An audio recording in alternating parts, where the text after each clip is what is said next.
이스라엘 백성들은 많은 어려움을 겪었습니다. 하나님의 백성임에도 불구하고 주변 나라들보다 잘 살지를 못했습니다. 늘 주변 나라들의 침략을 받아가지고 생활이 불안정했습니다. 전쟁이 끊이지 않아서 생업에 집중할 수가 없었습니다. 주변 나라들이 왕을 중심으로 강력한 힘을 집결해서 이스라엘을 공격하는 경우가 많았습니다. 이럴 때 이스라엘은 왕을 중심으로 중앙 집권적인 힘을 결집해서 대처해야 되는데 그렇게 하지를 못했습니다. 게다가 이스라엘의 최고 지도자 사무엘마저 나이가 많아 늙었고 그의 아들들도 사무엘의 행적을 따르지 않아서 자기 이익에 눈이 어두워가지고 뇌물을 받고 판결을 굽게 했습니다. 이스라엘 사회는 무전유죄, 유전무죄라고 하는 사회의 모순이 팽배했습니다. 우리나라도 그렇잖아요. 이스라엘 백성들은 도저히 하나님이 세운 이 사무엘의 두 아들들을 믿을 수가 없었습니다. 참다 못한 이스라엘 모든 장로들이 사무엘에게 찾아와서 우리에게도 왕을 세워달라 이렇게 요구를 했습니다. 이스라엘 장로들이 사무엘에게 왕을 세워달라 했던 이유가 두 가지가 나옵니다. 첫째는 사무엘이 늙었기 때문이고 둘째는 사무엘의 아들들이 사무엘의 행위를 따르지 않았기 때문입니다. 사무엘의 두 아들의 이름이 요엘과 아비야로 나오는데 이 두 아들이 브엘세바에서 사사가 되었습니다. 요엘은 여호와는 하나님이시다라는 뜻이고 아비야는 여호와는 아버지이시다라는 뜻입니다. 사무엘은 그의 두 아들들에게 신앙적인 이름을 붙여주었습니다. 그런데 이 두 아들들은 이름값을 하지 못했습니다. 아버지의 바람대로 살지 않았습니다. 그 결과로 백성들의 원성을 사게 되었고 급기야 백성들이 왕을 요구하게까지 되었습니다. 이 일이 이렇게 골마 터질 때까지 사무엘에게는 잘못이 없었습니까? 첫째로 사무엘은 아들들을 사사로 세우는 잘못을 범했습니다. 이스라엘 역사상 사사가 세습되거나 계승되는 경우는 단 한 건도 없었습니다. 사사는 이스라엘을 다스리는 최고 지도자였습니다. 입법, 사법, 행정, 종교, 군사 모든 권한을 다 가진 최고 지도자였습니다. 사무엘은 그의 두 아들들에게 이 막강한 권력을 넘겨주었습니다. 1절에 사무엘이 늙음에 그의 아들들을 이스라엘 사사로 삼으니 그랬습니다. 본래 사사는 사람이 임명하는 것이 아니라 하나님이 임명하는 것이었습니다. 사사시대에 기드온의 아들 아비멜렉이 자기 스스로 사사를 자처한 적이 있었지만 하나님이 이것을 인정하지 않았습니다. 사무엘의 두 아들을 브엘세바라고 하는 일정 지역을 관할하는 사사로 임명을 했습니다. 지금으로 말하면 아버지가 목사인데 교회를 분립해가지고 큰 교회를 지어줘서 거기 가서 목회하라 이렇게 한 것과 비슷합니다. 요즘 한국교회 부자 세습이 아주 심각한 문제가 되고 있습니다. 일부 교단에서는 이런 일이 있다는 것을 알고 일찌감치 교회 법으로 부자 세습이 이루어지지 못하도록 금지하는 법을 만들었습니다. 그런데 이렇게 한다고 해서 모든 게 다 해결된 게 아닙니다. 일부 큰 교회에서는 법적으로는 부자 세습이 안 되니까 자기 아들에게 큰 교회를 지어줘가지고 거기 가서 목회하도록 합니다. 어떤 경우는 큰 교회 목사들끼리 네 교회 아들 우리 교회 보내고 우리 아들 너네 교회 보낼 테니까 당회장으로 삼아라 이렇게 해가지고 교차해가지고 이렇게 담임 목사를 청빙하는 경우도 있습니다. 이건 역시도 부자 세습입니다. 말로는 우리 아들이 다른 후보자들보다 능력이 있기 때문에 담임 목사로 세운 거다라고 말을 하지만 이건 역시도 말이 안 되는 겁니다. 하나님이 제일 중요하게 생각하는 원리는 공평입니다. 그래서 하나님을 공평하신 하나님이라고 합니다. 평등이라는 말과 공평이라는 말은 비슷한 것 같은데 전혀 다른 말입니다. 평등은 똑같이 나눠주는 겁니다. 공평은 없는 사람에게 더 줘서 갖게 만드는 겁니다. 이게 공평입니다. 그런데 이 부자 세습은 있는 사람에게 더 많이 주는 것이기 때문에 공평의 원리에 역행이 되는 것입니다. 하나님은 이런 사람을 제일 싫어하십니다. 왜? 하나님의 속성을 거스렸기 때문입니다. 하나님의 뜻이 아니에요.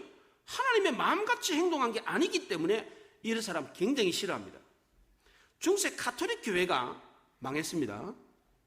중세 암흑기가 왔어요. 아시죠? 예. 중세 가톨릭 교회가 망한 가장 큰 원인 중에 하나가 바로 부자 세습이었습니다. 교회의 부가 축적이 되었습니다. 엄청나게 돈이 막 교회로 몰려들었습니다. 감당을 할 수 없을 정도가 됐어요. 교회 지도자들이 이 부를 자기 가족들에게, 자기 자녀들에게 나눠줬습니다.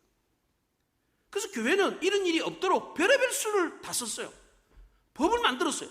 이렇게 하지 못하도록, 저렇게 하지 못하도록 계속해서 법을 만들었는데 아무 소용이 없었어요. 이래도 안 되고 저래도 안 되고, 그래서 결국 택한 게 바로 독신주의였습니다. 가톨릭 사제들은 처음부터 독신이 아니었습니다. 베드로도 자기 와이프를 데리고 다니면서 목회를 했어요. 예. 수녀들도 마찬가지입니다. 처음부터 독신이 아니었습니다. 그런데 이 부자 세습의 문제, 이 폐단을 막기 위해서 만들어진 제도가 바로 독신주의였습니다. 한국 교회가 이런 중세 교회의 폐단을 반복하고 있는 것 같아서 너무나도 안타깝습니다. 사무엘도 역시 예외가 아니었습니다. 사무엘은 아들들의 능력과 자질을 고려하지 않고 자기가 누렸던 종교적인 부와 권력과 명예를 아들들에게 넘겨주었습니다. 그러나 두 아들들은 아버지의 기대 수준에 미치지를 못했습니다. 오히려 백성들의 원성만 사게 되었고, 급기야는 백성들이 왕을 세워달라라고 하는 필미를 제공했습니다.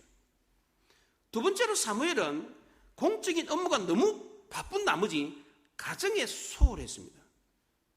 공적으로 중요한 직책을 맡은 분들은 자신이 맡은 일이 너무나도 중요하기 때문에 그 일을 결코 소홀히 할 수가 없습니다. 그러다 보니까 가정일에는 다소 소홀해지는 경우가 왕왕 있습니다. 과거에는 목회자들이 교회 부임을 하면 사모들이 거의 대부분 다 직업을 내려놓고 목사를 도와가지고 전적으로 목회에 전념하도록 그렇게 합니다.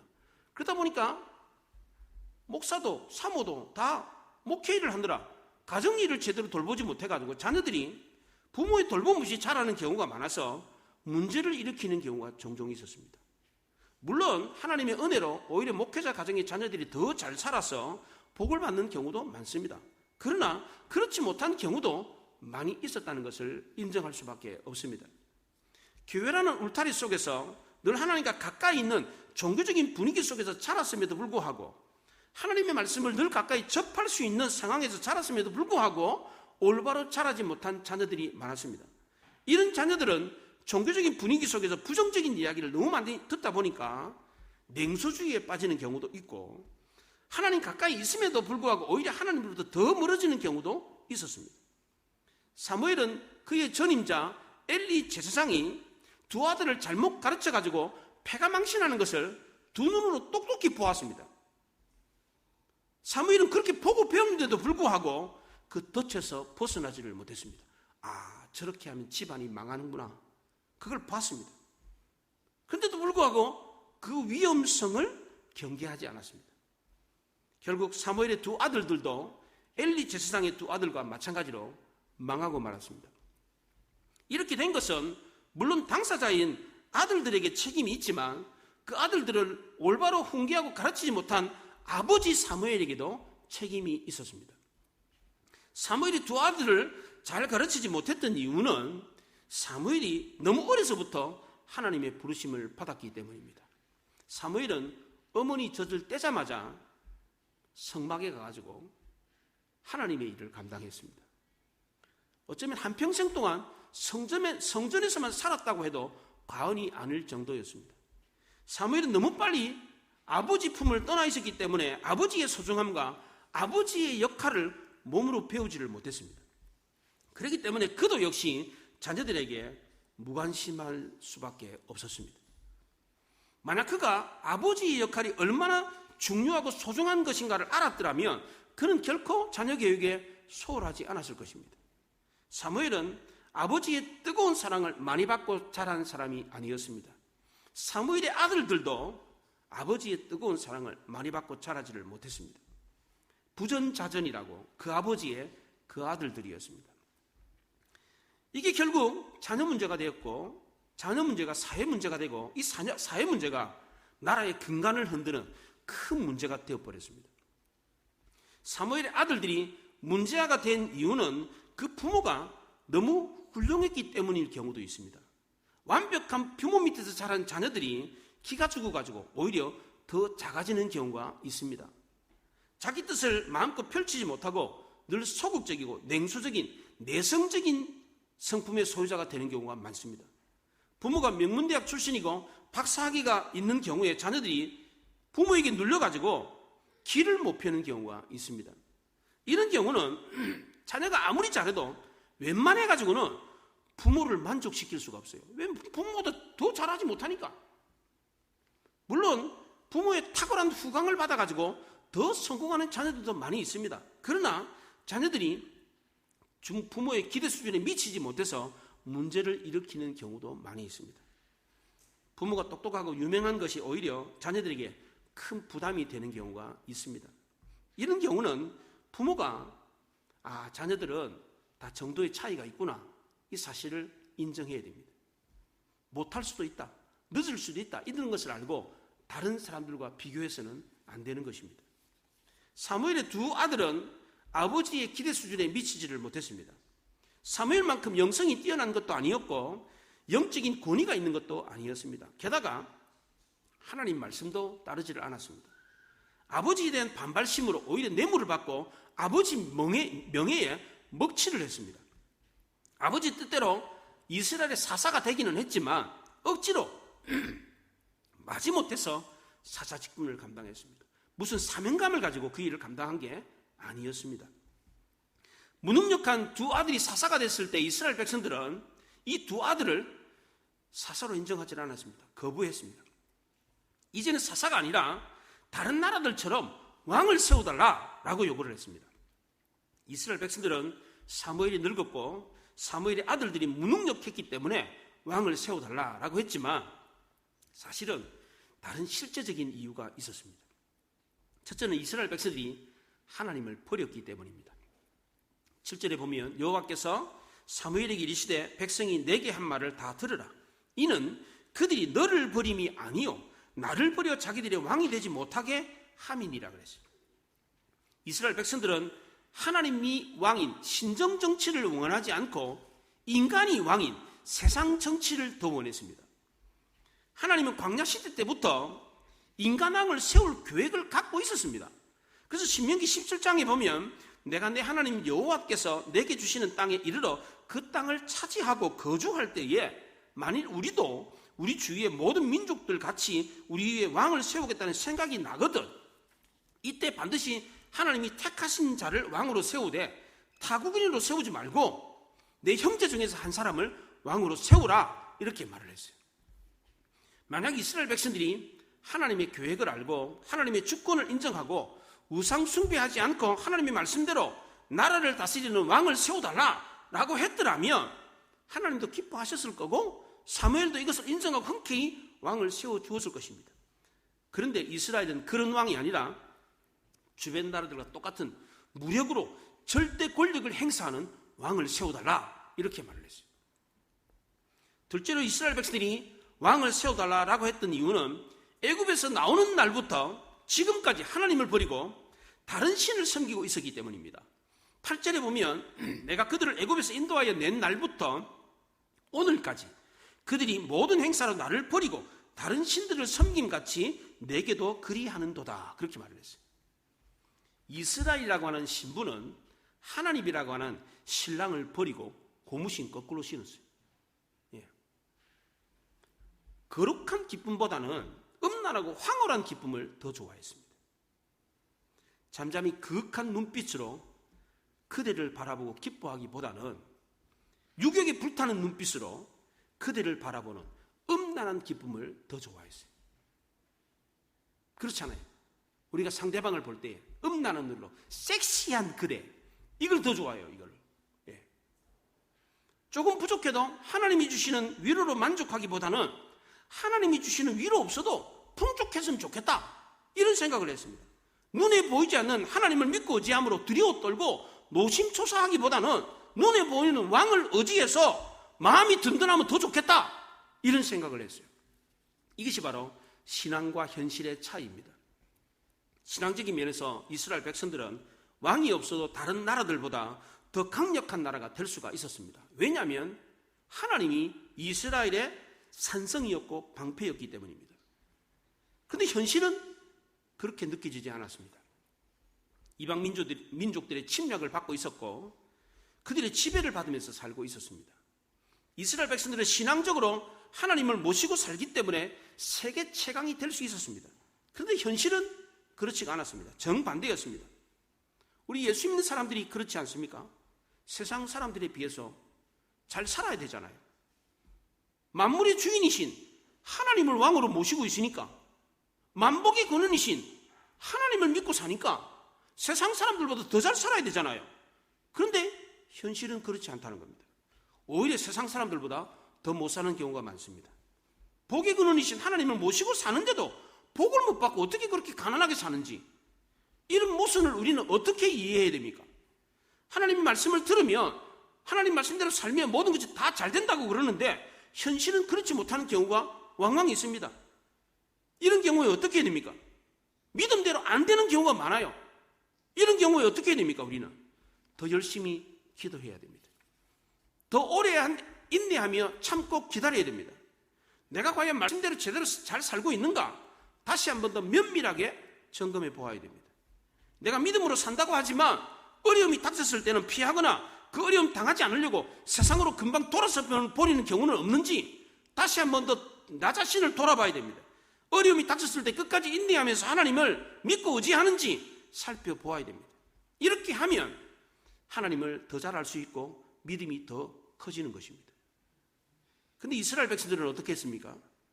힘들다고 어렵다고 금방 세상으로 돌아가 버렸습니다. 세상 사람들이 하는 방법 그대로 눈에 보이는 왕을 임금으로 삼고자 했습니다. 눈에 보이는 위로, 힘, 용기를 얻고 싶었습니다. 이런 이스라엘 백성들이 왕을 요구했던 것은 단순히 왕이 있으면 된다 이런 식이 아니었습니다. 이들은 하나님 대신에 눈에 보이는 인간 왕을 원했습니다. 하나님은 이스라엘 백성들이 요구한 것이 탐탁지 않았지만 허락해 주었습니다. 왜냐하면 이스라엘 백성들이 신앙이 너무 어렵기 때문입니다. 이스라엘 백성들이 이방인들처럼 눈에 보이는 왕이 없으면 불안해서 견디지를 못했습니다. 결국 하나님의 승낙을 받아내고야 말았습니다. 하지만 억지로 하나님의 승낙을 받아낸 경우는 바람직하지가 않습니다. 부모가 원하지 않는데도 불구하고 계속해서 때를 써가지고 허락을 받아낸 경우는 좋은 결과로 이어지는 경우가 별로 없습니다. 우리는 기도할 때에 우리 스스로 하나님의 뜻을 제한해서는 안 됩니다. 왜냐하면 하나님의 길과 우리의 길이 다르기 때문입니다. 하나님의 뜻은 우리 생각으로 도저히 도달하지 못하는 곳에 있습니다. 하나님은 이미 유다 지파를 통해서 이스라엘의 왕을 세울 계획을 진작부터 하셨어요. 창세기 49장에 똑똑히 나옵니다. 주가 유다를 떠나지 아니하며 통치자의 지팡이가 그 발사에서 떠나지 아니하기를 실로가 오시기까지 이르리니 그에게 모든 백성이 복종하리라. 메시아가 오기 전까지 내가 유다 지파를 통해서 왕을 세우겠다. 창세기에서부터 그 얘기를 했어요. 하나님은 이미 오래전부터 유다 지파를 통해서 왕정 시대를 열 것이다라고 예언을 했습니다. 예정을 했어요. 그런데 이스라엘 백성들은 그렇게 기다리다가 한 세대를 기다리지 못했습니다. 한 세대가 30년이잖아요. 이 30년, 고작 이 30년을 기다리지 못했습니다. 조금만 기다리면 되는데 하나님이 기다렸던 왕은 바로 다윗이었습니다.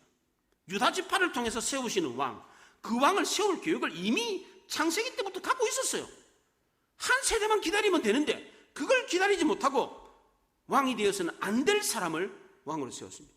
이 인원에서 이스라엘 역사는 다시 파국으로 치닫고 말았습니다. 잘 살아보려고 왕을 세웠는데 오히려 이스라엘 백성들이 더 못 살게 됐습니다. 백성들이 피를 빨아먹는 거머리 같은 왕을 세웠습니다. 이스라엘 백성들은 왕을 요구했을 때 사무엘은 이것을 기뻐하지 않았습니다. 왜냐하면 왕을 세우는 일이 불행을 자초하는 일이라는 것을 너무나도 잘 알고 있었기 때문입니다.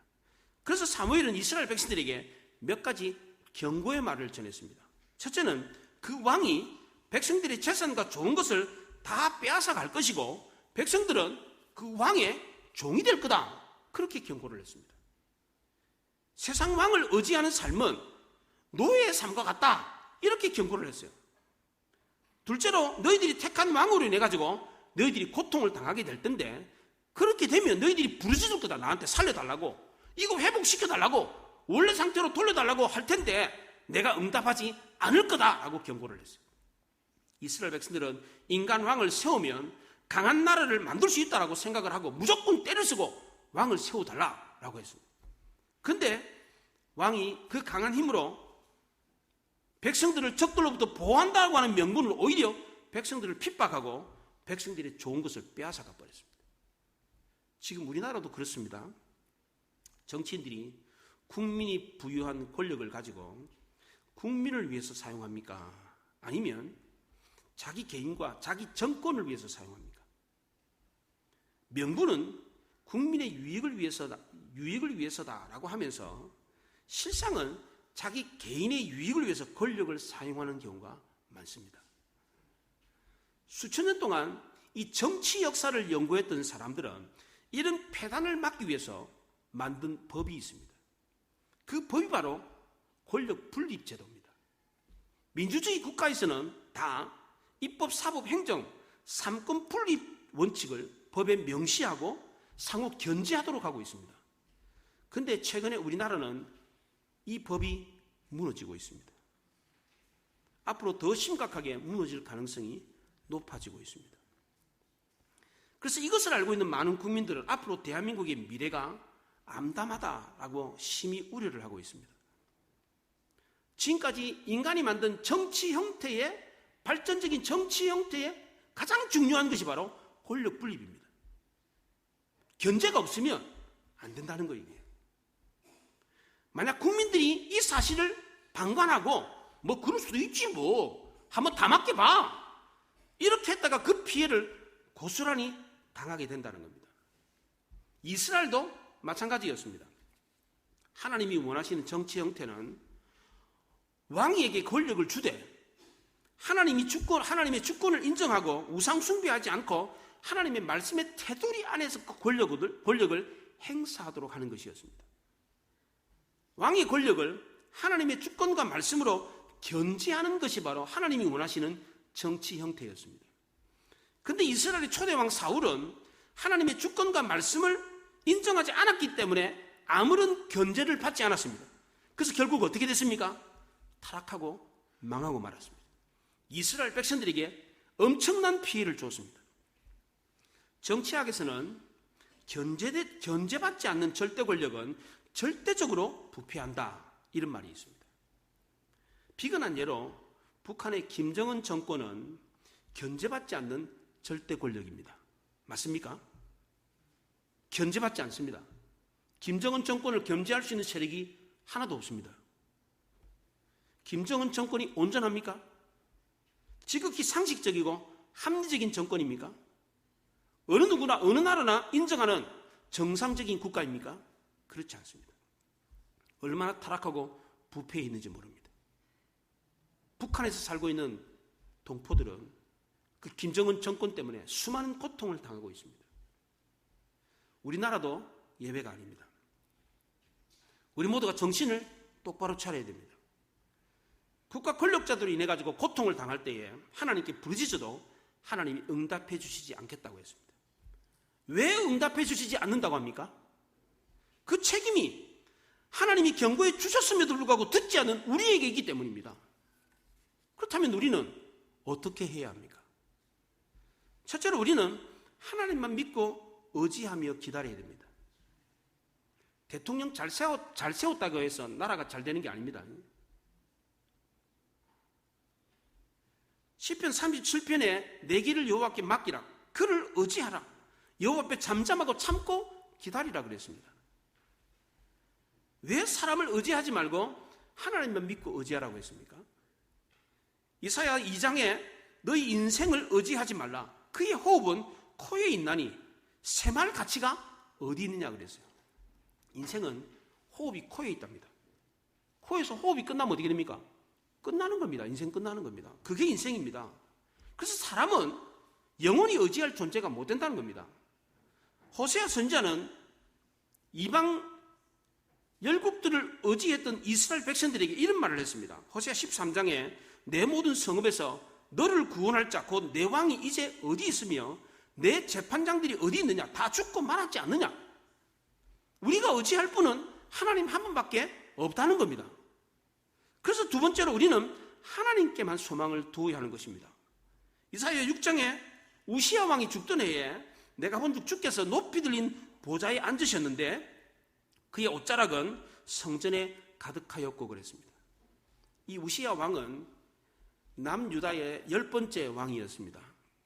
이 우시야 왕이 정치 초기에, 정권 초기에 교만해가지고 성전에 들어가 분향을 하다가 나병에 걸리고 말았습니다. 그래서 이 사람이 죄를 깨닫고 하나님을 회개하고 겸손해졌어요.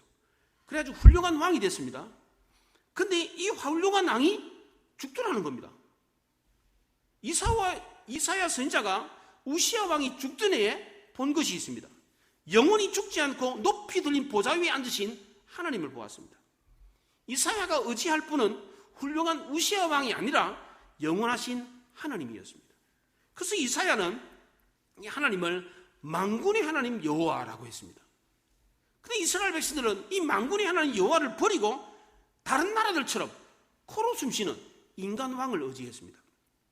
이스라엘 백성들은 세계 어느 나라에도 없는 만군의 하나님 여호와를 모시고 사는 특권과 축복을 받았습니다. 그런데 어리석게도 이스라엘 백성들은 만군의 하나님 여호와를 왕으로 모시지 않고 사는 이방 나라들을 부러워했어요.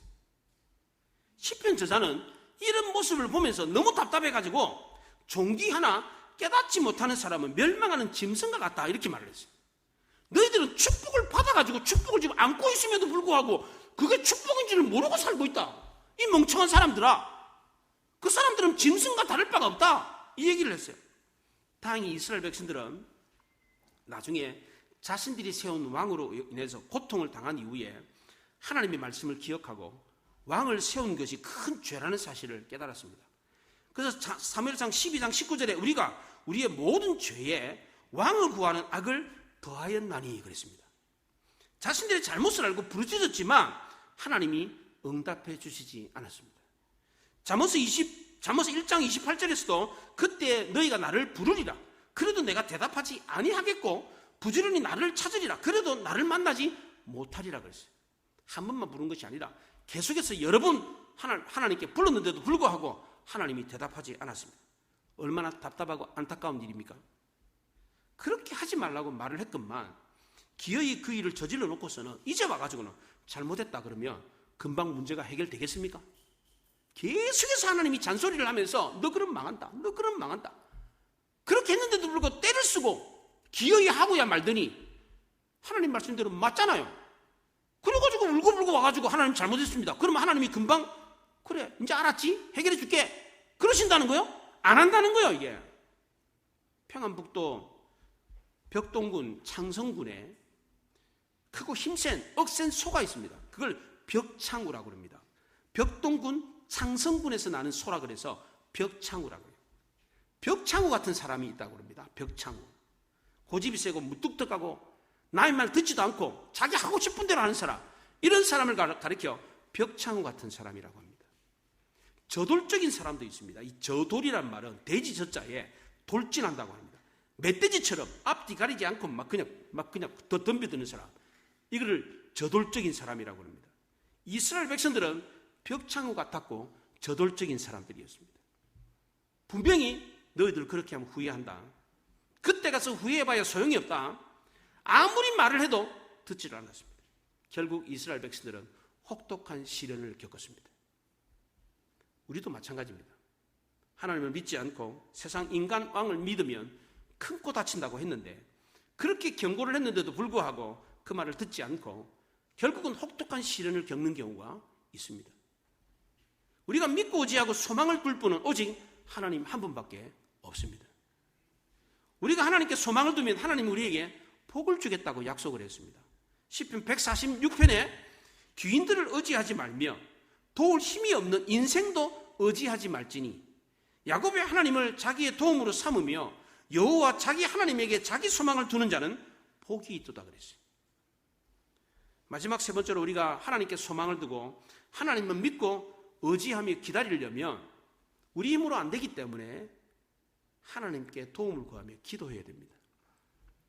기다리려면 참고 인내해야 되는데 참고 인내하는 것은 우리 힘으로 안 되기 때문에 하나님께 도움을 구하며 기도할 수밖에 없습니다.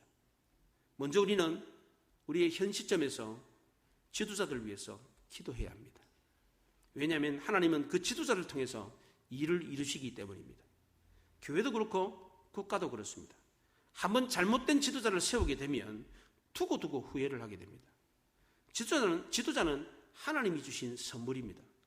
참고 인내하며 기도하며 하나님의 인도하심을 기다려야 됩니다. 바른 지도자가 세워져야만이 그 공동체가 바른 길로 갈 수가 있습니다. 하나님은 이스라엘 백성들이 교만해서 하나님을 버리고 세상 지도자들을 구했을 때 악한 지도자가 왕이 되게 했습니다. 이스라엘 백성들은 그 지도자 한 사람 때문에 크나큰 피해를 입었습니다. 수많은 사람들이 노예처럼 살았고 그들의 소유한 땅과 재산을 빼앗겼습니다. 얻으려고 했다가 오히려 더 많은 것을 빼앗겼습니다. 그래서 우리는 반드시 지도자들을 위해서 기도해야 하는 것입니다. 또한 우리는 우리 삶의 형편을 놓고 기도해야 합니다. 시편 139편에 주께서는 내가 앉고 일어섬을 아시고 멀리서도 나의 생각을 밝히 아시오며 그랬어요. 하나님이 우리의 모든 것을 다 아시기 때문에 우리는 하나님께 기도할 수 있습니다. 우리가 기도하면 하나님이 모든 것을 다 알고 하늘에서 듣고 우리의 형편을 고쳐주겠다고 약속을 했습니다. 예수님도 우리에게 구하면 줄 것이고 찾으면 찾을 것이고 두드리면 열릴 것이라고 했습니다. 그러므로 우리는 가정의 문제, 직장의 문제, 사회 문제, 나라와 민족의 문제, 가족들의 문제를 하나님을 믿고 의지하며 기도하면 하나님이 반드시 우리 기도를 들으신다는 것을 믿으시기 바랍니다. 왜냐하면 하나님은 우리의 모든 것을 다 아시기 때문에 앉고 일어섬을 아시고 우리 생각도 아시고 우리 형편을 다 아시고 우리가 기도하면 하늘에서 반드시 들으신다고 약속을 하셨기 때문입니다. 마지막으로 우리는 하나님께 소망을 두고 인내하며 기도하고 기다려야 합니다. 야곱이 하나님께 소망을 두는 자는 복이 있다고 약속을 했습니다.